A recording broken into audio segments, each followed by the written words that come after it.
RSS ಕಚೇರಿ ಎದುರು ಕೈಗಾರಿಕರ್ತರ ಪ್ರತಿಭಟನೆ ವಿಚಾರಕ್ಕೆ ಸಂಬಂಧಪಟ್ಟಂತೆ ಈಗಾಗಲೇ ಬಿಜೆಪಿ ನಿಯೋಗದಿಂದ ಪೊಲೀಸ್ ಕಮಿಷನರ್ಗೆ ದೂರು ದಾಖಲಾಗಿದೆ. ಇಲ್ಲಿ ಒಂದ್ ಕಡೆ ಚಾಮರಾಜಪೇಟೆಯಲ್ಲಿರುವ ಕೇಶವ ಕೃಪಾಗೆ ಮುತ್ತಿಗೆಯನ್ನ ಹಾಕಿದ್ದಾರೆ. ಚಾಮರಾಜಪೇಟೆಯಿಂದ ಆರ್ಎಸ್ಎಸ್ ವಿರುದ್ಧ ಘೋಷಣೆಯನ್ನ ಕೂಗಿ ಆಕ್ರೋಶವನ್ನ ವ್ಯಕ್ತಪಡಿಸ್ತಾ ಇದ್ದಾರೆ. ಕೈಗಾರಿಕರ್ತರ ವಿರುದ್ಧ ಕ್ರಮ ಕೈಗೊಳ್ಳುವಂತೆ ದೂರು ದಾಖಲಾಗಿದೆ. ಇನ್ನು ಈ ಹೇಳಿಕೆಯ ಬೆನ್ನಲ್ಲೇ ಆರ್ಎಸ್ಎಸ್ ಕಚೇರಿ ಎದುರು ಬಿಜೆಪಿ ನಿಯೋಗದಿಂದ ಪೊಲೀಸ್ ಕಮಿಷನರ್ಗೆ ಕೈಗಾರಿಕರ್ತರ ವಿರುದ್ಧ ಕ್ರಮ ಕೈಗೊಳ್ಳುವಂತೆ ಈಗಾಗಲೇ ದೂರು ದಾಖಲಾಗಿದೆ. ಇನ್ನು ಬಿಜೆಪಿ ವರ್ಸಸ್ ಕಾಂಗ್ರೆಸ್ ಅನ್ನುವಂತಾಗಿದೆ.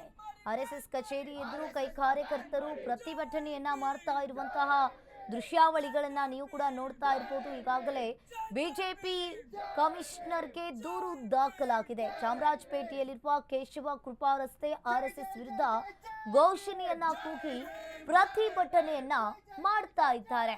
ಅದರಲ್ಲೂ ಕೂಡ ಅಂಬೇಡ್ಕರ್ ಅವರ ಫೋಟೋವನ್ನ ಹಿಡಿದು ಆರ್ಎಸ್ಎಸ್ ಕಚೇರಿಯ ಮುಂಭಾಗ ಕಾಂಗ್ರೆಸ್ ಕಾರ್ಯಕರ್ತರು ಪ್ರತಿಭಟನೆಯನ್ನ ಮಾಡ್ತಾ ಇರುವಂತದ್ದು.